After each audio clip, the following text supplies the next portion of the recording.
রংপুর থেকে যুক্ত হচ্ছেন সহকর্মী শাহবাজিদ আহমেদ।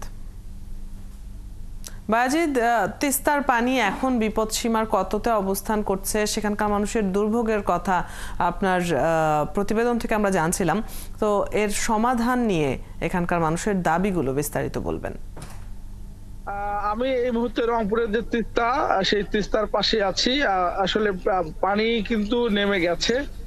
যে গ্রামগুলোতে পানি ঢুকেছিল, রাস্তাঘাট যেগুলো তলিয়ে ছিল, সেগুলো কিন্তু আস্তে আস্তে সেই রাস্তার পানি এবং গ্রামের যে বাড়িগুলো তলিয়ে ছিল সেগুলো কিন্তু এখন নেমে গেছে। অর্থাৎ পানি কিন্তু অনেকটাই নেমে গেছে। আপনি দেখতে পাচ্ছেন তিস্তা নদীর একদম মূল যে স্রোতধারা এবং মূল জায়গা, সেখান থেকে পানি অনেকটা নিচে নেমে গেছে।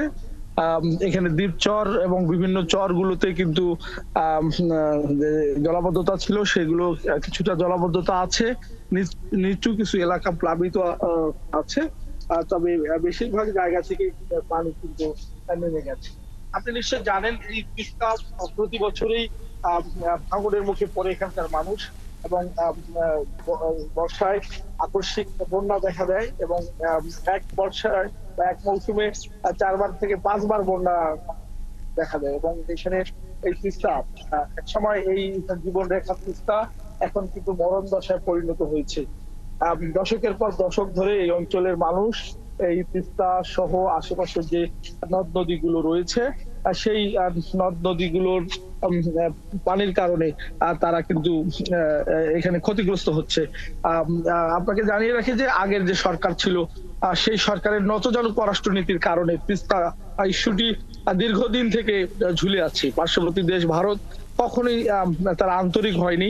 এর আগে 2011 সালে মনমোহন সিং এসেছিলেন এবং কয়েক দফা কথা হয়েছে। চূড়ান্ত ছিল তিস্তা নদীর পানি ইস্যু, আর সেটিও কিন্তু ঝুলে যায়। এবং সর্বশেষ কিছুদিন আগে কিন্তু চীন এই প্রকল্পটি করার, তিস্তা মহাপরিকল্পনা বাস্তবায়নের উদ্যোগ নিয়েছিল এবং সরকারকে তারা কিন্তু এই প্রকল্পটি করে দেওয়ার কথা ছিল, কিন্তু ভারতের কারণে সেটি হয়নি। আর এখন তিস্তাপাড়ের মানুষ কিন্তু দাবি করছেন নতুন সরকারের কাছে যে যেভাবেই হোক এই তিস্তার যে মরণ দশা, সেটি থেকে উত্তরণের জন্য ভারত অথবা চীন বা সরকারের নিজ উদ্যোগে এই তিস্তা মহাপরিকল্পনা তারা বাস্তবায়ন চায়। এটিকে ঘিরে কিন্তু ইতিমধ্যেই একটি তিস্তা বাঁচাও নদী বাঁচাও সংগ্রাম পরিষদ গঠিত হয়েছে। বেশ কিছুদিন ধরে, গত 1 দশক ধরেই কিন্তু তারা কাজ করছে। এখানে মানববন্ধন, সমাবেশ সহ নানা ইস্যুতে কিন্তু তারা এই তিস্তা বাঁচাও নদী বাঁচাও সংগ্রাম পরিষদ কাজ করেছে।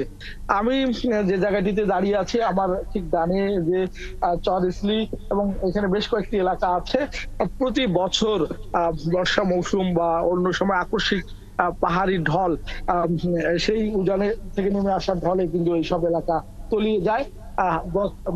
হাজার হাজার হেক্টর ফসলি জমি নষ্ট হয়ে যায় এবং মাছের ঘের, পুকুরের মাছ সব কিন্তু তলিয়ে যায়। এবং এইখানকার যখন গ্রীষ্মকালীন সময় খরা, তখন প্রচন্ড খরা দেখা দেয় এবং এই নদীতে একেবারেই পানি থাকে না।